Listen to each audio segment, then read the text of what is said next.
കാര്യത്തിനും ഒക്കെ മാറ്റി വെച്ചിട്ട് നിങ്ങൾ എന്തെങ്കിലും സ്പെൻഡ് ചെയ്യാൻ പറ്റുന്ന കാശ് വന്നാലല്ലേ നിങ്ങൾ ചെയ്യുള്ളൂ.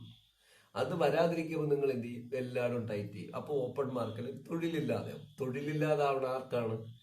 എനിക്കാണോ? അല്ല, പുതിയ തലമുറയ്ക്ക് അപ്പോഴാണ് സയന്റിഫിക്കൽ ടെമ്പറിന്റെ ചിന്ത സ്റ്റാർട്ട് ചെയ്യണത്. അപ്പോഴും നമ്മളെ രക്ഷിക്കാൻ ഒരു മതവും വരില്ല, ഒരു ജാതിയും വരില്ല, ഒരു ദൈവവും വരില്ല. ഏതെങ്കിലും ദൈവം ഇവിടെ എന്തെങ്കിലും രക്ഷപ്പെടുത്തിയ ചരിത്രമുണ്ടോ? പ്രൂഫുണ്ടോ? ഇപ്പൊ ഇതാ അങ്ങോട്ടും ഇങ്ങോട്ടും തമ്മിലടിച്ച് ലോകരാഷ്ട്രങ്ങൾ കംപ്ലീറ്റ് സ്ട്രഗിൾ ചെയ്യാണ്.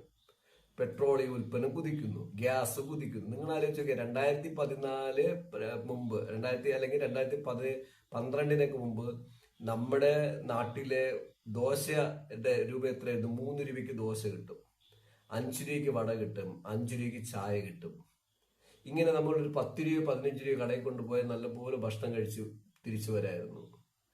ഇന്ന് ഇതേ നിങ്ങൾ കടയിൽ പോയി നോക്കിയേ, 100 രൂപയും കൊണ്ട് പോയി കഴിഞ്ഞാൽ 2 പേർക്ക് കഷ്ടിച്ച് ലൈറ്റായിട്ട് കാപ്പ് കുടിക്കാനാണ് പോട്ടെ. കാരണം ഒരു വട 12 രൂപ, ചായ 12 രൂപ ഗ്രാമത്തിൽ. അപ്പൊ പട്ടണങ്ങളെ കാര്യം ഞാൻ പറയണ്ടല്ലോ.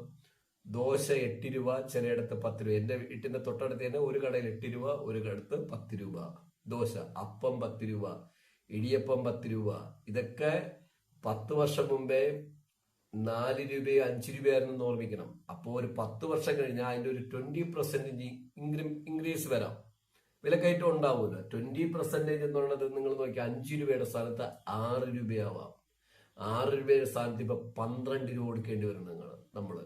അപ്പോ അങ്ങനെ കൊടുക്കേണ്ടി വന്നപ്പോ നിങ്ങളെ വീട്ടിൽ ഇൻകം കൂടിയോ? ഇല്ല.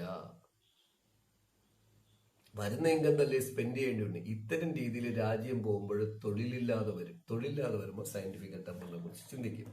ഇതെല്ലാം ഞാൻ പ്രേക്ഷകർക്ക് പറഞ്ഞതിന്റെ പ്രധാന കാരണം എന്ന് പറഞ്ഞാൽ, പുതിയ തലമുറയോടാണ് ഞാൻ സംസാരിക്കുന്നത്. പുതിയ തലമുറയോടെ പഴയ തലമുറയുടെ കാറ്റഗറിയിലുള്ള ആളാണ് ഞാൻ. 50 വയസ്സ് ആ തലമുറയെ നിങ്ങൾ ഒരു പേര് പറഞ്ഞ് വിളിക്കുന്നുണ്ടാവുമല്ലോ, ഏത് ജൻ എന്ന്.